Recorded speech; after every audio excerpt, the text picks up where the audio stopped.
Hello दोस्तों। तो आज हम बात करने वाले हैं लिबरल थ्योरी के बारे में, लिबरल थ्योरी ऑफ स्टेट के बारे में। तो जैसे कि हमने कल बात करा था लिबरल थ्योरी के बारे में कि है ना, जो इसमें है ना divine rights of theory and kingship के बारे में बताया गया था। तो बेसिकली है ना, इसमें तो कोई एक फिल्मर था और उन्होंने अपनी बुक में बैटरी आर्चर में बताया king can do no wrong. It means that कि है ना, किंग इज अ, आप बोल सकते हैं that is a children of God. And उसमें बताया गया था कि ये ना किंग, जो स्टेट है ना, वो उसकी फैमिली है। एंड दैट कि वो जो भी करेगा वो डिक्टेट होगा और एक तरीके से रूल की तरह फॉलो किया जाएगा। ठीक है। उसी चीज़ को ना क्रिटिसाइज करते हुए उन्होंने, देखो जॉन लॉक ने बताया था कि देखो ऐसा कुछ नहीं है। ठीक है। और इंसान होते हैं ना, वो इनएलिएनेबल राइट्स के साथ इस जो अर्थ है ना वहाँ पे आते हैं। देखो उन्होंने बताया था 3 राइट्स के बारे में, लाइफ, लिबर्टी एंड प्रॉपर्टी। ठीक है। तो बेसिकली इसके बारे में मैं ज़्यादा बात नहीं करूँगा क्योंकि मैंने अपनी प्रीवियस वीडियो में आपको इसके बारे में सारा बताया हुआ है। ठीक है। इसमें ही आपको बेंथम और जॉन लॉक के बारे में बताया था मैंने। ठीक है। तो बेसिकली लिबरलिज्म के बारे में बताना चाहूँगा आपको। तो देखो लिबरलिज्म में दो होते हैं, एक दो मतलब आप टाइप के समझ सकते हो। ठीक है ना। एक नेगेटिव लिबरल और पॉजिटिव लिबरल। अब देखो इसमें क्या होता है नेगेटिव में, कि ये जो बोलते हैं कि absence of impediment in limited state. मतलब देखो क्या कहते हैं, स्टेट के द्वारा जो है ना इम्पेडिमेंट जो लगाए जाते हैं ना, वो नहीं होना चाहिए। अब देखो पॉजिटिव लिबरल क्या बोलते हैं कि ये ना, ओके, मानते हैं कि मतलब क्या कहते हैं वेलफेयर स्टेट होना चाहिए, पर है ना कुछ चीज़ें ऐसी होनी चाहिए ना कि जिसके द्वारा है ना एक तरीके से आप समझ सकते हो कि ना ह्यूमन लाइफ को ना अपना ट्रू सेल्फ अपने मालूम पड़ सके, ऐसा इंटरवेंशन, ऐसा क्या कहते हैं कंडीशन उसको राइज करना चाहिए। ठीक है। तो बेसिकली ना जीएस मिल ने इसके बारे में बात करी थी। ठीक है। और यहीं पे है ना टीएच ग्रीन के बारे में भी आप समझ सकते हैं, तो उन्होंने भी बात करी थी। उन्होंने बात करी थी, देखो एक तरीके से आप समझ सकते हैं सोसाइटी का। ठीक है। और जो मैन होता है ना वो बहुत रेशनल होता है, मोरल होता है, सोसाइटी वाला होता है, मतलब सोसाइटी में रहने वाला। और स्टेट्स के साथ उसको, स्टेट को है ना उसको ऐसे आप समझ सकते हैं कि उसको इस तरीके से ट्रीट करना चाहिए सो डैट कि उसको अच्छी चीज़ें मतलब मिले, अच्छे गुड बिहेवियर में मिले। ठीक है। अब वहीं पे इंटरवेंशन जीएस मिल ने बताया, इंटरवेंशन करना चाहिए स्टेट का, ज़्यादा होना चाहिए ह्यूमन लाइफ में, क्योंकि देखो पॉलिटिकल इकोनॉमी है ना उसी से बढ़ेगी। ठीक है। तो बेसिकली इतनी बात करी। अब देखो हम चलते हैं मार्क्सिस्ट थ्योरी ऑफ स्टेट के ऊपर। अब देखो इसमें ज़्यादा कुछ नहीं। अब आपने अगर कार्ल मार्क्स को पढ़ा होगा ना, तो बेसिकली आपको सारी चीज़ें एकदम से क्रिस्टल क्लियर हो जाएगी। ठीक है।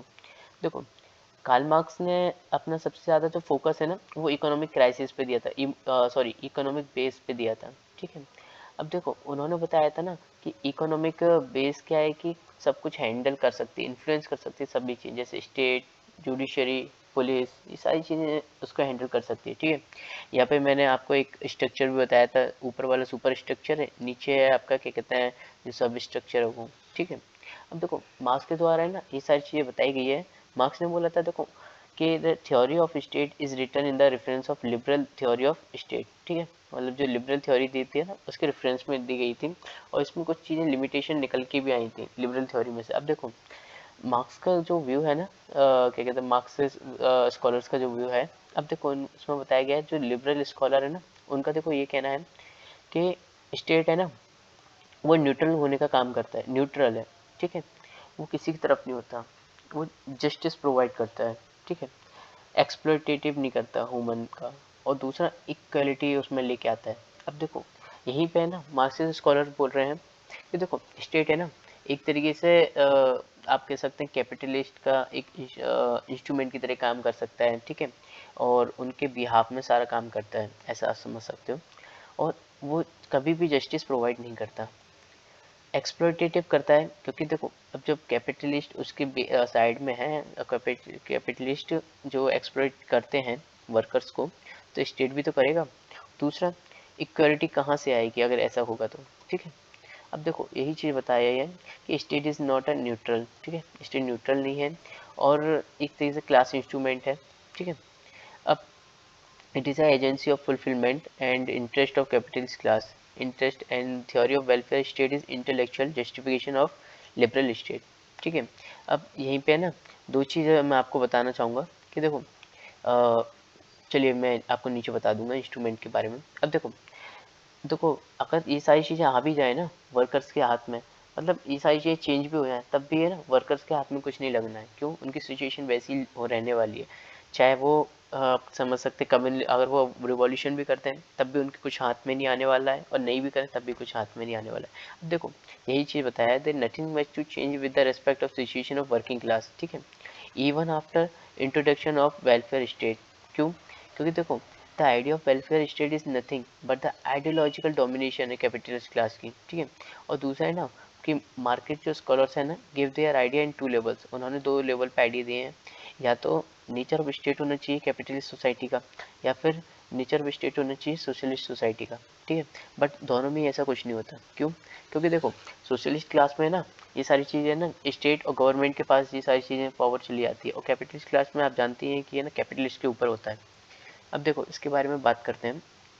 तो the nature of state is capitalist in the society. अब यहाँ पे ना स्टेट कैपिटलिस्ट सोसाइटी को ना 2 स्टेजेस में डिवाइड किया है। देखो इंस्ट्रूमेंट अप्रोच और एक होता है रिलेटिव ऑटोनॉमी अप्रोच। अब देखो इंस्ट्रूमेंट अप्रोच में क्या होता है कि जो स्टेट है ना एक तरीके से इंस्ट्रूमेंट का काम करता है कैपिटलिस्ट क्लास के बिहाफ में। क्यों? देखो अगर है ना आपके पास जब एक तरीके से जब पावर कैपिटलिस्ट के हाथ में होगी ना तो है ना स्टेट भी कुछ नहीं कर सकता, क्योंकि स्टेट भी उन्हीं के थ्रू चल रहा है। ठीक है, तो उनको जो कैपिटलिस्ट क्लास वाले बोलेंगे वही करना ही पड़ेगा।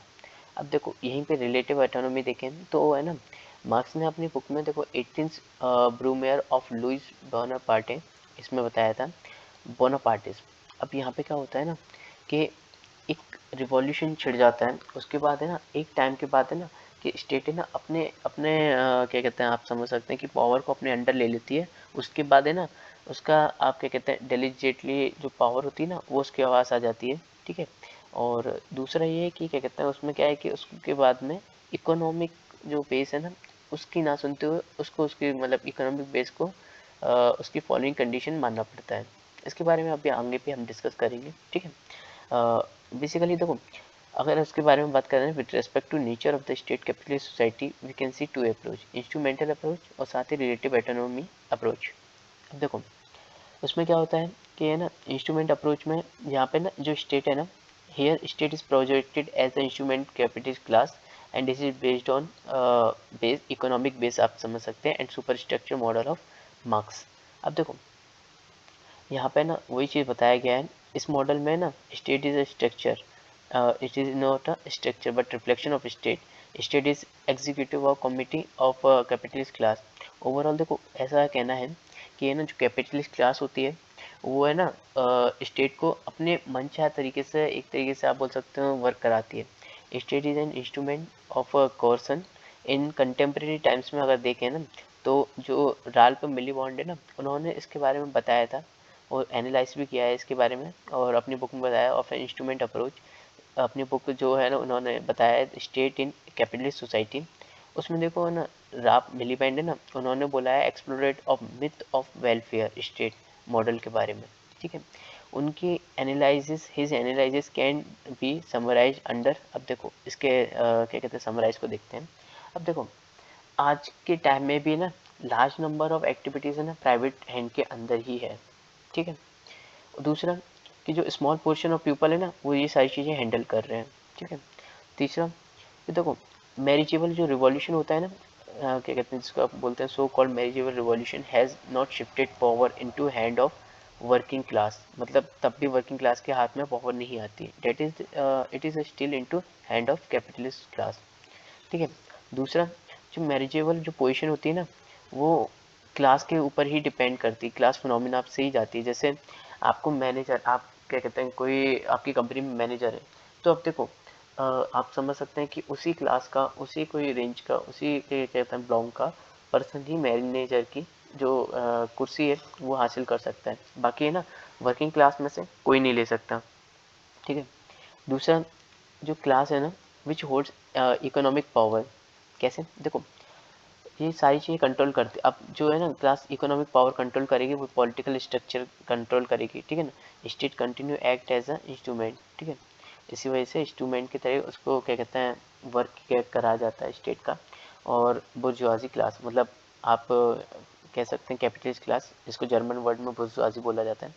अब देखो यहीं पे आ गया है रिलेटिव एटोनॉमिक अप्रोच।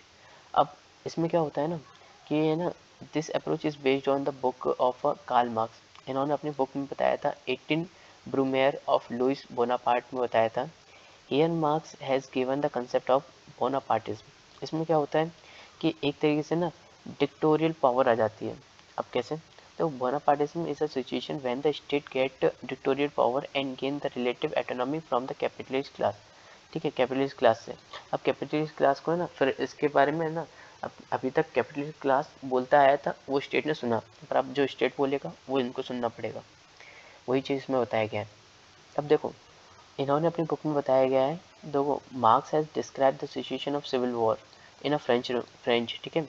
एंड साथ ही व्हेन द कंसेप्ट लॉस्ट, क्या कहते हैं, when the capitalist lost but worker was not. आप देखो, ओवरऑल इनमें बताया गया है कि ये ना, जब है ना कैपिटलिस्ट क्लास है ना, अपनी भले ही क्या कहते हैं अपनी जो पावर है वो अपनी लॉस्ट कर दें, पर उसके बाद भी ना वर्कर को नहीं मिल पाती वो पावर। क्यों? क्योंकि एकदम से ना वर्कर उस पोजीशन में नहीं होता है। और दूसरा ये कि एकदम से है ना, क्या कहते हैं, एकदम से वो ये सारी चीज़ें हैंडल भी नहीं कर पाएंगे। तब क्या आता है? स्टेट डोमिनेंस में आता है। क्यों आता है? ये सारी चीज़ें पावर सिचुएशन को देखने के लिए, स्टेबल करने के लिए, ठीक है ना, ये सारी चीज़ें क्लियर करने के लिए। अब देखो, अब जब वो डोमिनेंस में आएगा तो वो सारी चीज़ें क्या कहते हैं अपना मतलब एक तरीके से रूल चलाएगा, ठीक है। Then the executive agency of state get the dictatorial power and such a situation emerges when clear cut class formation do not exist in society and this provide scope of state to gain dominance। ठीक है।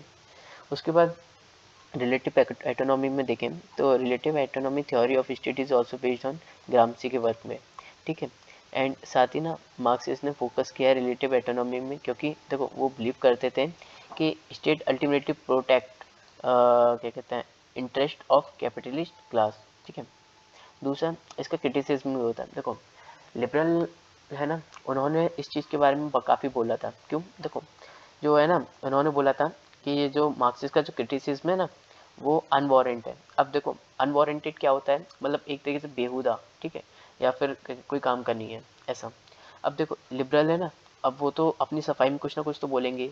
तो वही चीज़ है, capitalist has try to become people centric. अब देखो, उन्होंने यही चीज़ बताया कि स्टेट देखो क्या कहते हैं उनके बिहाफ में काम नहीं कर रहा है। अब क्यों? अब देखो, स्टेट है ना, अब वो हटेंगे तो उनको है ना कुछ तो ट्राई करना ही पड़ेगा ना पीपल के बीच में रहने के लिए, सेंट्रिक होने के लिए। तो वही चीज़ है ना सोशलिस्ट स्टेट में, ठीक है। वही सोशलिस्ट स्टेट में बताया है, डिक्टेटरशिप ऑफ वर्कर। मतलब एक तरीके से उनके क्या कहते हैं, आप समझ सकते हैं कि सोशलिज्म में स्टेट के बीच में स्टेट में आती है पावर, ठीक है। तो एक तरीके से ना कैपिटलिस्ट को हटके और आप बीच की सोसाइटी में आ रही हो पावर, ठीक है। ये देखो, क्रिटिसिज्म को भी देख लेते हैं। तो है ना, लिबरल के पॉइंट ऑफ व्यू से अगर देखें ना, तो मार्क्सिस्ट ने ना इसके बारे में बताया है नेचर ऑफ स्टेट के बारे में। बिसाइड्स देखो, उन्होंने देखो ये सारी चीज़ें ना क्या कहते हैं एक तरीके से आप बोल सकते हैं दूर से देखी हुई चीज़ें बताई हैं। अब देखो, there have been a significant transformation in a capitalist state. Working class has been given a lot of protection in capitalist society. अब लिबरल ने यही चीज़ बताया कि अगर देखो कैपिटलिस्ट सोसाइटी के अंडर में होगा ना जब वर्किंग क्लास, तो उनमें क्या होगा, मतलब आप स्टेट के बारे में आप उनको उनके पॉइंट ऑफ व्यू से बता रहा हूँ, तो उनको बहुत सारी चीज़ें सुविधा दी जाएगी, ठीक है, जिससे वो काम भी प्रॉपर करें, ठीक है, और साथ ही उनको बेनिफिट भी ज़्यादा हो। और दूसरा है ना, यहाँ पे ना a lot of pro worker legislation have been pass in capitalist society, ठीक है। एंड साथ ही ना यहाँ पे क्या होगा कि कॉम्पिटिटिव इलेक्टोरल सिस्टम यहाँ पे आएगा। देखो, इसमें क्या होगा ना, इंश्योर किया जाएगा कि कोई भी क्लास है ना मोनोपोली ना करे, ठीक है, कोई भी पॉलिटिकल सिस्टम से। अब यहाँ पे देखो क्या होता है कि there is a wide spread participation of working class in a election, ठीक है। दूसरा कि ना यहाँ पे ना फॉलोवर्स ऑफ क्या कहते हैं मार्क्स है ना, लाइक एडवर्ड बर्स्टीन, उन्होंने भी इसके बारे में बताया है कि देखो parliamentary road to the socialism के बारे में, ठीक है। अब अगर हम यहाँ पे चलें तो मार्क्सिस्ट का देखो जो अंडरस्टैंडिंग है ना नेचर ऑफ स्टेट के रिगार्डिंग, वो मतलब बहुत अलग है रियलिटी से, ठीक है। क्योंकि इवन इन दो सोसाइटी जहाँ पे स्ट्रगल हो चुके हैं, ठीक है, लाइक रशिया, वहाँ पे ऐसी चीज़ भी नहीं हुई है। अब देखो, according to liberal, in all states, those society which have witnessed class revolution, power came into hand of communist party, ठीक है। मतलब देखो जो उन्होंने बताया ना कार्ल मार्क्स ने कि क्या कहते हैं रिवॉल्यूशन के बाद वर्किंग क्लास के पास हाथ में पावर आ जाएगा, तो वहाँ पे ऐसा कुछ नहीं हुआ है। कम्युनिस्ट पार्टी एक्चुअली डोमिनेंस में आ गई है। क्यों? देखो, वर्कर के हाथ में तो कोई पावर आई ही नहीं, ठीक है। In fact socialist society communist party become the most powerful entity, ठीक है। इसका मतलब देखो, इट नेम्स डेट, इसका मतलब आप समझ सकते हैं जो क्लास है ना वो सोशलिज्म है। और इसका मतलब ये है कि क्या कहते हैं, अब कैपिटलिस्ट क्लास भले ही अटकी है, पर अभी भी वर्कर की क्लास में, तो वर्कर की जो क्लास है, ठीक है, उनके हाथ में तो कोई पावर आई नहीं है। State become very strong and some of these societies have went on witness legitimate crisis. अब देखो, लेजिटिमेट क्राइसिस वो होते हैं कि जब जनता है ना, ओके, अपनी गवर्नमेंट की जो डेमोक्रेटिक जो गवर्नमेंट है ना, उसकी ना सुने।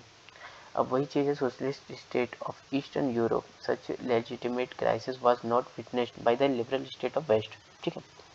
यही चीज़ में बताई गई है। तो होप आपको सारी वीडियो में ये सारे टॉपिक समझ में आए होंगे, ठीक है। एंड कोई इश्यू है तो आप मुझे कमेंट ड्रॉप कर सकते हैं, ठीक है, तो मैं रिजॉल्व करने की कोशिश करूँगा। मिलते हैं अपनी नेक्स्ट वीडियो में नेक्स्ट टॉपिक के साथ। Thank you so much.